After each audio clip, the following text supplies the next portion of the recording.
Maneva na sema PENDREAM TV. PENDREAM TV de osia dem yopo. Atuguba say ni akpa ne de Supreme Court has aired. Na omo sebi omo famra nya adwuma. Alaska mpato ye logical reasoning. What shall I say? That's right.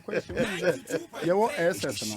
Obi bia or ye core mathematics. That's right. There was a your mom ye elective mass as an American. I call mass because core need a compulsory say obi bia across every spectrum no. You have to. Either so ye home economics, visual art, general arts, and whatever no.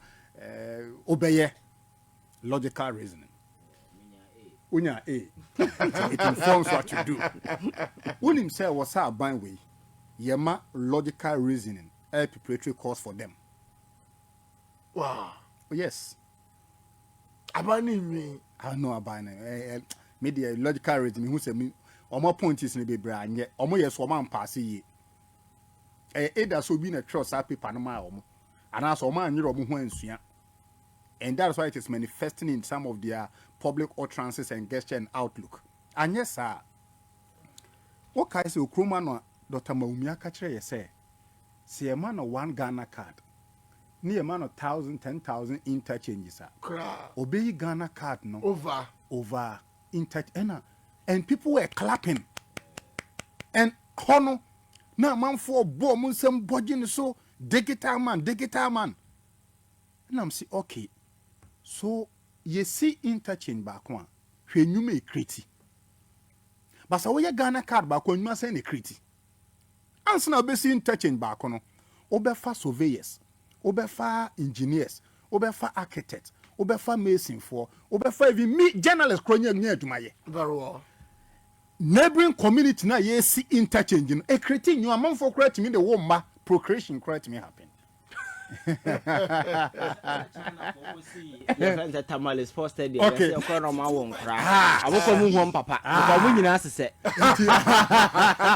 Interchange, you know. Coffee China. Interchange, you know. A create immediate job, expand the economy, affect the local people.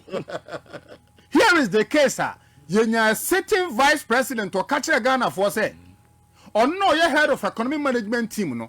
See a man of 1 Ghana card, near a man of 1,000 interchanger.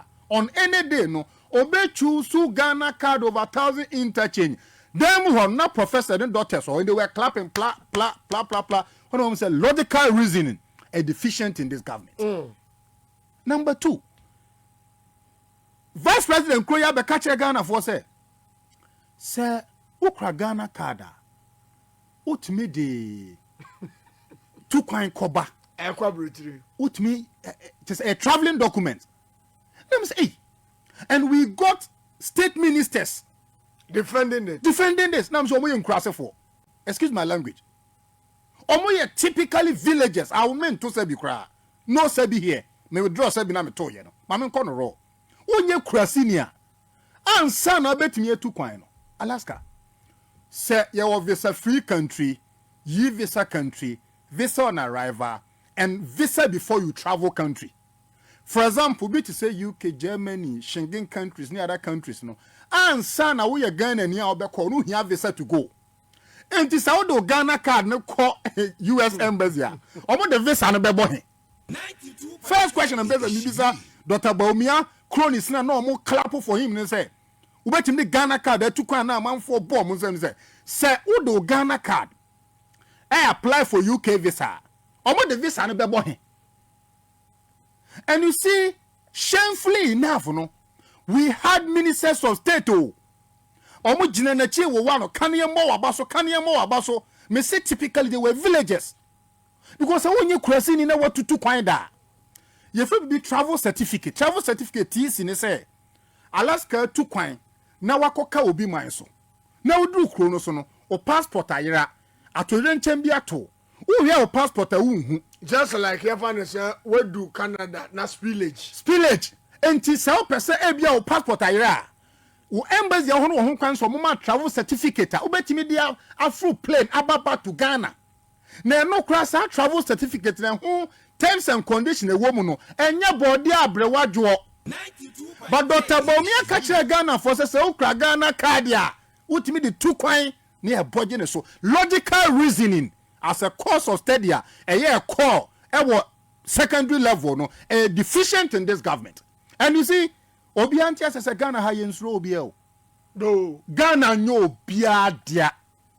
Ghana way Kwame Nkrumah kromodi omomoja akoje man no ene okoye din Hanoi ena Kwame Nkrumah koko wuye enti krona ye timu no enye obi ama mi dwenti enye obi ama mi dwenti enti so long as a won from omranya bone no be bold and speak your mind very well enti mi kromu ha se minim se menya bone pa na so behunu na me so behunu na obi se menya bone me ntomra minim se asema me kan me mo odua me ni watem na Alaska in the year 2018 October Commonwealth Initiative air research in Ashanti region omo interview nipa 11,800 and you be say omo say sasem toa ye ma obosom ene court obekọ he emu 9 out of 10 bi ase ye bebo dua dan se ye bekọ court e je so mu gide wo court no. What is a court? Court no nya we gene mi atade tuntun na ehye no. It is the trust of the people. Okay, so me di bone. Now they make court. Me can straight say for me tum. Me ma court. That's right. Do you know how that right? Who them was that right? So me di bone. Na police 4 person mo prosecute me. Attorney me catch attorney general say bone ni me di tum fa me court crowd ma court mu amasem na fa me ko jail. So the court no nya atade tuntum no ne dan no. It is the heart of the people. Rollins can say you say the CVs of great men and women are written in the heart of people, not on paper. Entini pa bia yo otitra. Wa bra bomu nsami nye de ya hwegu krata so e de woni pa akomam Efa wo ho. Me so na nka me person me read lab e lawyer but free me mu. Me say me so no. One course and me paper say one day make us me lawyer na ye be me depa say me lawyer but free me mu. My penchant to read law is 0 down. Why? Why should I go and read law? And the same law will tell me, say, ya wo me to one year no, na me ni Ghana card. Best set ne dia jinemu kachire me say me maame ne papa ne Joseph Odro Manu ni Rose Ajubi Odro. Some years later, you are telling me, say, akwara na ya wo Kwalebu 37 Kwamfanochi Brekunsu Regional Hospital na onya Ghana card no. Best set ne di ni ho adanse atase ya wo no eno no nya identity na Ghana card identity. Are you reasonable? Are you logical? It is almost this ruling now. What will be my appetite to read law? I know and put you off. I'm adding more. Yet ikromo ha. Ena jenjachi quest na samba ye. Yes they be abra court. Because all the he wani ma wani no ye chini ye nim bravery day. Nam want ikromo ha buaman for faso. What is said in the court? Nam one according to sources no. Wa biusu ni Pascal akono wono every 5 billion Ghana cedi. Jachi question waji obisika. Wa for bi obi maame momone. Wa kwese na obi aboso. By a share no say every single day brakot 92.3. Who say it will be vicarious liability. What the bad law? Se nipa o share na se. Wa wo fam no oye bone. Na nipa wo so no anhwe anteawo. Now, koso ya. The superior person become vicariously liable. Mame famra Jimjachi question case no. Because Atuguba can asem. The Electoral Commission Officer was Central Region. A man for petition tia Jimjachi question say unqualified Sojina as MP. That's right. Any a salmon no se brabe you one. All kono den nkrate church say November no when you a certificate. Ekoye. And at the Electoral Commission in Central Region, man, who can say, ya clear, kona contest it. So, Chinabi, so say James Jachi quest na form of radia, then the Electoral Officer of Central Region must be penalized. Because, oh, yeah, the man who can say, Entina and Hanum say, open no Trefi man crying and can yebu and can refer. Can be. So, the Central Regional Electoral Officer in Ghana became vicariously liable. Said the consequence more kwama ni jina de wo na wa hwa manako. So Western na the EC chairperson of Ghana is also vicariously liable for James Atuguba contest. But the buyer, no, you see, oh, there be Atuguba would the young koto abafofo. Point number 3, yet the Kromoha, and the Electoral Commission of Ghana declare Bankwa, Bako, Mienu, Miensa, and Nai Enum, Afena Kankan Krodo. Kankan chameleon. You know chameleon? That's right. Chameleon is the animal that changes its body color. And no who know you're black. Tina know you're green. Kankan Krodo declaration. 92.3 since 1992 election 2020 no Ghana nya Kankan Krodo declaration, chameleon declaration. 2 minutes they know change result. After Ghana force there be but na adwanum was Supreme Court. Na yen tutu wano ya tutu wano wi a kire ye die nti ya nipa baako results baako no wo change ni nko 5 to 6 times. Supreme Court na ye yen gina for ya kobo na bo no ka kire Ghana for say maame no pa na oba. Do you know what they have done? Do you know what they have done? They have set a very bad precedent. Alaska, maame fa unko the Constitution of Ghana. Na me tu mra e wo say me kiresie so that obi tia no watie no ye so fa Ghana Constitution na ye wo ba bi e kasa for the laws of Ghana. And so for the laws of Ghana chapter, I'm sure chapter 5. The laws of Ghana no, the first one ye Ghana Constitution no cry na. The second one act of parliament.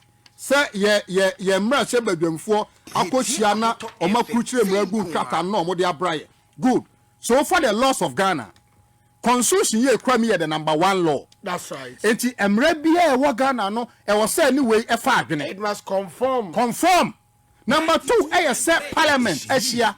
No, Monswa pass me a friend act of parliament or statute. Number 3, they say orders in council regulation. Number 4, a case law.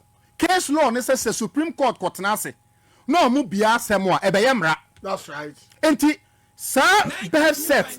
You see, chairperson, no. Really, no, Mama, no. It has become a binding effect law in Ghana. Enti, your chinabi, say, yeah, NDC about power. Na Electoral Commission been so declare about 11 times.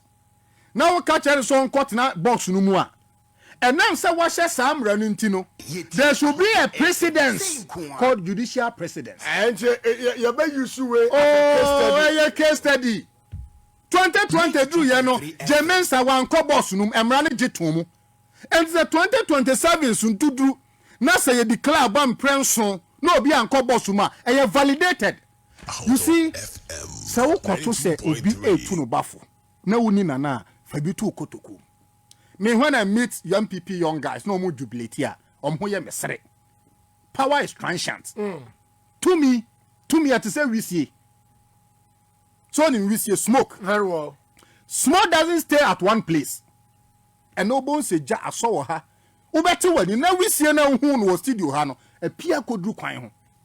Sa to me na ekramo na mo de ya kaka bensem no. Ghanaians will change it for you. Na eya Alaska men pese to me we sesan. Ye be your father for all. I'm person my father. That be yen testy power ni bi kakra. Yen testy bi. Mama ye hu say ye more colleague than the Pope. Mo nchion bibi. Ye say you say che bibi kakra na omo hu say to me no say that here. Alaska wonim say na ye ka say no. E was say NDC in kaya an apa document. Moye enapa so my japa. Okay. Enti e was say ye fa ajapade document no. Na ye the positive version of ajapade document. Na ye check Ghana for say ye ba ye mesɛ man no. Ye megu nnwuma. Ye metata nipa. And this na political party a oba omo obia ho to no. Ba ye ba ye nya father for all eno de NDC mpanimfo no ntie na omo ntie no ye. What you say? So be abu nipa fa so awia man ni sika na ye ba na samra no che no a mo bia amfa dwanto a maye nyi ntum 92.3 because you see Supreme Court here ye hui and this young your lawyer for that one betima be judge so now say you see sir you create a very partisan judiciary. What is the future of this country?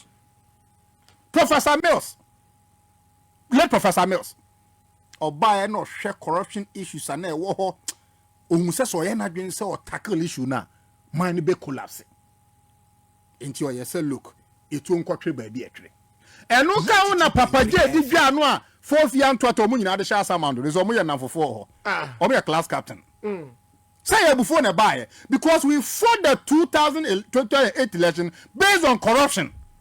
You buy no so the evidence is clear. Ukwa court to be an about Galaway. But President Mahama Kazim, you say we will balance the judiciary. That's right.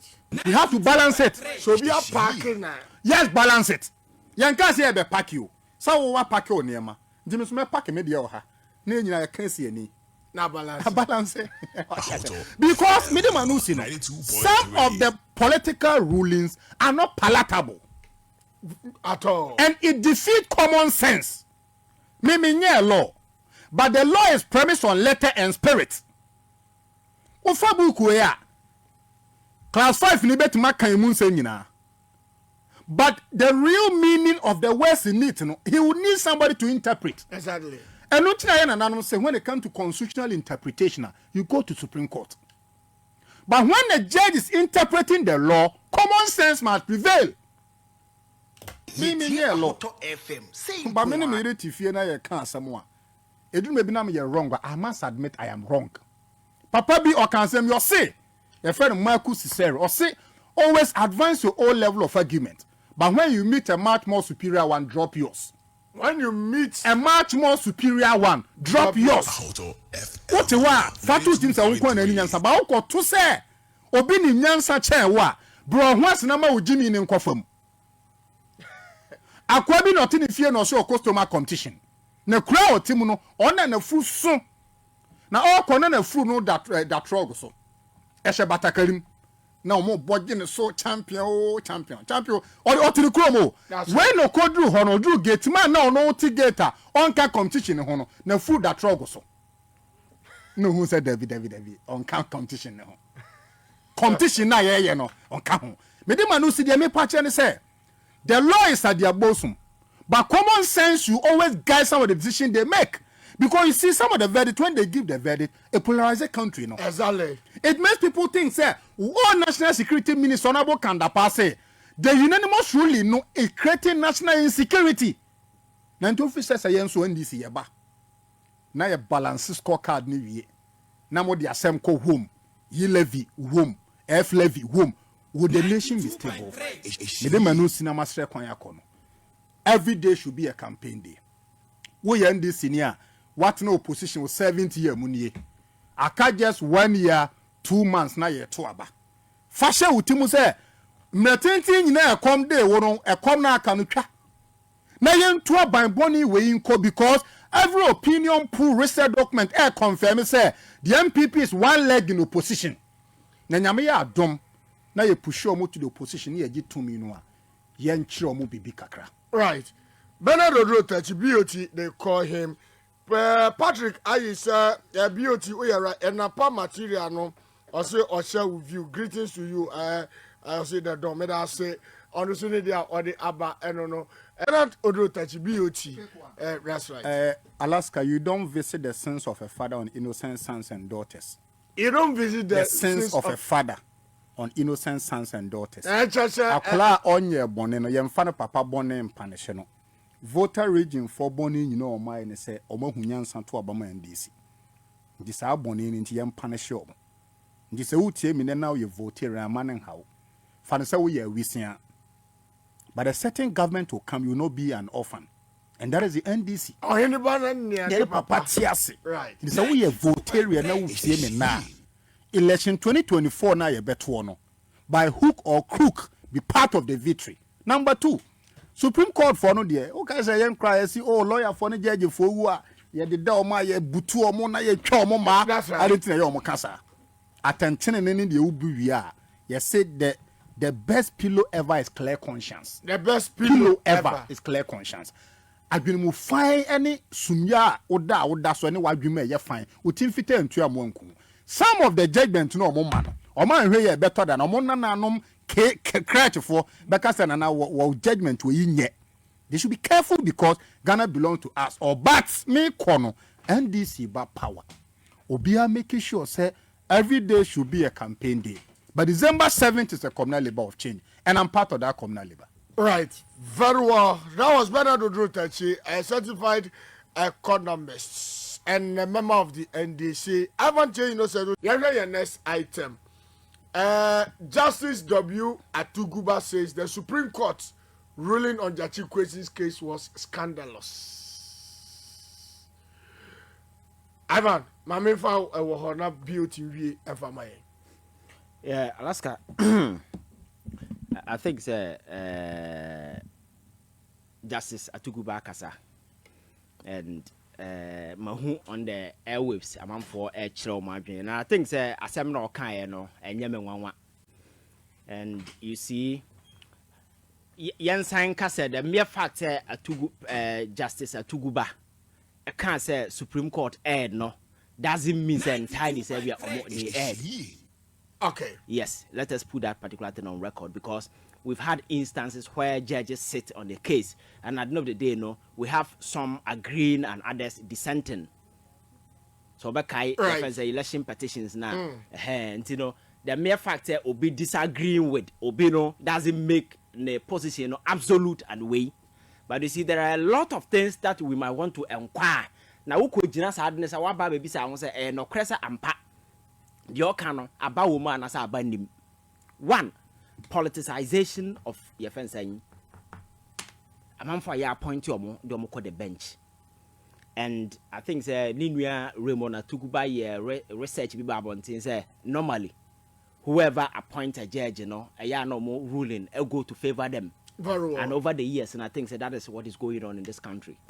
Alaska, you see, Ninjina coming back to the point to say, men of principles, men with values, and then as a form, we still lack them in this whole setup. We lack them. Oh, Alaska, judges being biased, and as for my culture, say, and yeah, the for because if you go to the United States of America, the U.S. Supreme Court, say, Oko, your friend is why Oko Supreme Court na 9, emu 6, a Roman Catholic. Roman Catholics are inherently conservatives. Okay. There are some who are liberals. But inherently, we are Catholic. Inherently, you are conservative, preserving the old order. It means everybody say, "Yankopon say abortion." Every conservative is against abortion. LGBT, as for and even there is one person who is a liberal Catholic. Abra yade Wade and Roy case in the choir, ko overturn. Now, me better of videos some time ago, but catch us it's possible that that particular thing will be overturned because right. The Supreme Court now a lot of your friend is saying Catholic conservatives naturally they are against abortion. So these ideological biases is in yes Austrian control. No, these are their personal values and principles so far as these things are concerned, and ideological. So ideologically, they will go by those lines, and say that particular law will not survive, and indeed. So biases at that particular level in Alaska can be tolerated. But you could do baby now you go beyond those ideological biases in a way as if we do a point where Sabi nipa famra na no bu ni kom. Sabi obi on call law school that crowd who ruling never until Sabi ade we dem kwara na kwatena say we say na say mpanimfo. Because we've had instances ruling from a Supreme Court about a subject of public ridicule on various social media platforms. Very well. And to that particular point, now I may catch you be say this in dispensing justice, and I say, arbitration in as for it is not about a judge sitting in the court applying law, making sure that everything is okay. That is not enough. But in dispensing that justice in the law now, how well is that particular thing accepted by the people? Because that justice you are dispensing is not for yourself, it's for the people. Argentina, to restore calm. And at the end of the day, would you say or show we never meaningless. So public trust and confidence in our judiciary, are way near to a point as Sabi.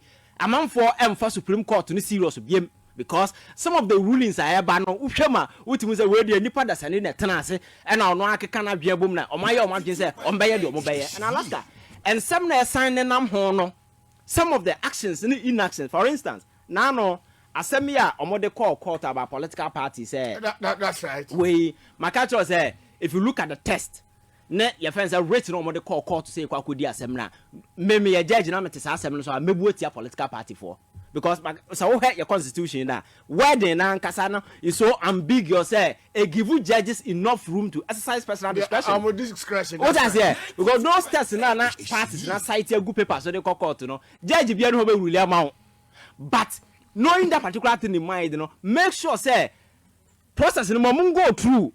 Don't put any impediment in their way. Now, or try to enchant your first electoral commission or your registration. You don't say Chief Justice Atuguba or see a more be a date. Now, you see no cost on yard, you know, we are then what can I say? Must date for them because I don't know, almost seek it to enchant, So, what do we the sense in it? And mean now go to deepen the kind of perception among forward about the judiciary. Say, more your bias when a demo buy, so more year to satisfy that person. This is a common sense way. We don't need to say, oh, colleague, I'll dine a good team and send over dear way. I'll colleague, I'll dine a good team.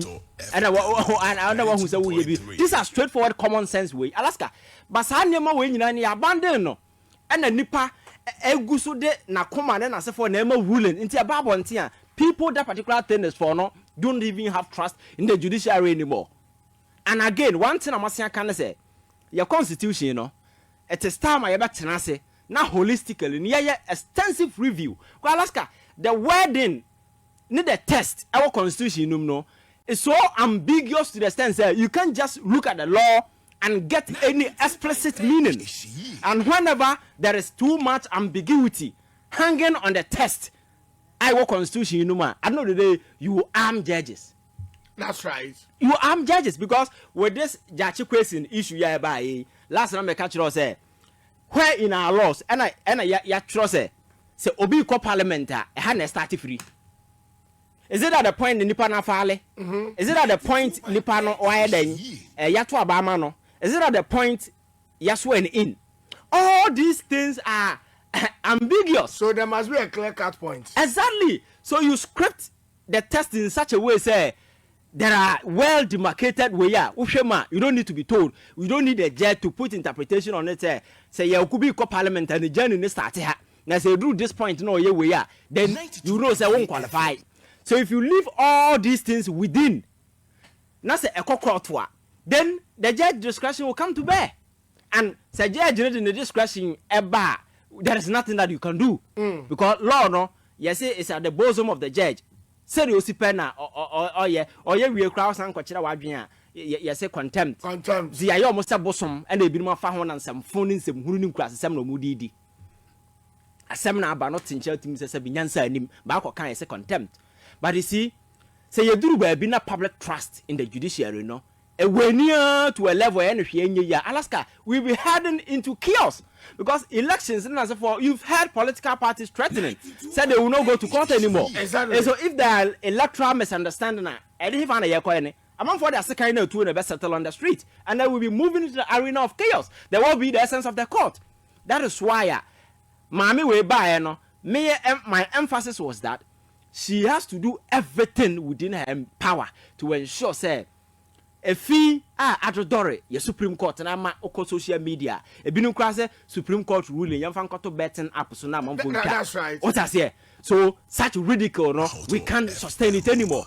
So you need to do everything to ensure that you build the image of the judiciary, you build public confidence. Sabaya man for benya jidina hoto so baby na amanfo can just sit there oh memfa asem no nkoko to kwa hwimfiri ma Alaska ba be ye nsem na ho a amanfo da sekan na tu na be settle dispute e okroma say abra ye wo judicial system. So they have a duty. It is not about going around and intimidating people. And some Atuguba can as a forum. Ningina step me out of all these things because they say what happened, what is pertaining in the public space, that is the most important thing. Not sitting in that tiny room wearing horse wig, dispensing justice. You think they apply and as a for that Mrana will apply is for the people, a large pool. How well are they accepting it? If an ordinary person can just look at the interpretation and say Nyansa, so what is the whole essence of you sitting there? Right. Alaska, Yanti Kromana birth certificate issue ruling Babontain. She had a kind of uproar about Kroma saying, one number will be a discussing. These are ordinary people, justice is for. law na ye ni nyina is for the people. To ensure that peace and tranquility will prevail. But these people have gone to the extent of revolting against those rulings coming from the court. I'm for a site, say, Sabi, a lack merit, a lack common sense, a lack wisdom. If she knew, you do that point, a portended danger for all of us. So Alaska, we all have a duty to ensure, say, your judges na your fair 2 million shomons so muni asemno. You may have your party, your friend is saying, leanings in as a forum, but about Jumana. Let us be principled. I am far. Adriana, you must have been nipa bajiatum. But if we had about 6 occasions where the Supreme Court will go and sit, and all the judges, not a single one is dissenting. Obviously, I concur. Obviously, I concur. Nada, na enyan kura gubuom. Na se ubi omo, awu nyina fa kwan ba konso. Enyan gubuom na ubi omo a. Although we nyina fa kwan ba konso. Obia paya for the baby. Alaska. Right. I think we need to do all these things so we build the public trust. It's not about the judicial sitting there. Me say it is about trust, confidence people repose. And as I intimidation, I kwachira wadria na ya choose Supreme Court. Because say say near no more can law of contempt and as for no. In other jurisdiction, you trash no. Because we live in a liberal society where people have a voice. Because you criticize the president. How who is your friend judge obinti binka wasem. What I say? Because baby bedruno, you can't control information. A man for will always and always be true and to do the right thing. Sebaya enkofa oyende enfamrayen. Right. We live in a country. So what nasana we any opinion pool bia about executive. I catch us tip on koso executive na yawo because nema mo ye no sometime what in chamber say na nkora na ebu o man ya na sempanim for Alaska. We've gotten to a point your legislature no partisan politics into the ne. They can't even agree on anything that is of interest. A man depane ye fence or mine partisan politics I render the house so polarized to the extent say and obi kurati baby ordinance sabo man sikama ordinance hunu no Parliament cannot even agree to call the person say ye misa no question so amasa ankrofo we afa ho dia omobaye e bi na Bank of Ghana governor sabi amanfo kwa demonstration onunya them country to tell them say they are hooligans. That is the culture we've created.